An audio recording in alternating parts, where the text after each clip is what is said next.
আমি 101% দিয়েছি, আর আমি আল্লাহ তাআলা 99% ভালোবাসা আমার কাছে রেখেছি।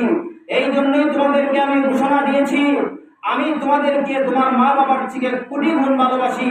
তোমরা শুধু আমার কথা শুনো, আমার প্রতি তোমরা বাধ্য হয়ে চলে আসো, আমার দিকে চলে আসো।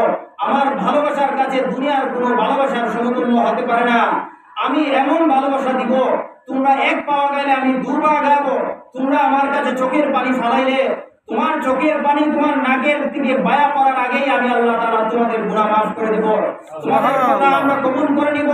তোমার বিপদে আমি সাড়া দিব, দুনিয়ার কেউ তোমার বিপদে সাড়া দিবে না। তুমি যখন একা একা বসে যখন রুমে কান্নাকাটি করো, যখন তাহাজ্জুদ করে চোখের পানি ফেলে আমাকে ডাকো, তখন দুনিয়ার তোমার মাও শুনে না, তোমার বাবাও শুনে না, তোমার বন্ধু বান্ধব শুনে না। আমি রব্বুল আলামিন একমাত্র শুনি, আমি রব্বে কারীম তোমার ব্যবস্থা করে দেই। তাহলে আমরা একমাত্র আল্লাহ ছাড়া আমাদের কোনো বন্ধু নেই, আল্লাহ ছাড়া আমাদের কোনো আপন কেউ নেই, একমাত্র আল্লাহই আমাদের সব। আমরা যদি আল্লাহ তাআলার উপরে নির্ভর করে চলি, তাহলে দুনিয়ার সবকিছু আমাদের তুচ্ছ মনে হবে। দুনিয়ার চলাফেরা করতে কিছু না কিছু স্মার্ট হয়ে চলতে হয়, সেটাকে পবিত্রতা বলে।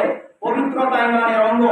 আর কিছু স্মার্টনেস আছে, মানুষ অহংকার করে, এই অহংকারকে আল্লাহ তাআলা ধ্বংস করে দেন। আপনি পবিত্র থাকবেন, পবিত্রতা সুন্দর জিনিস। পাক সাফ থাকবেন, আল্লাহর ঘরে যাইবেন, ভালো মানুষের কাছে যাইবেন, আতর ব্যবহার করবেন, সুন্দরভাবে যাইবেন।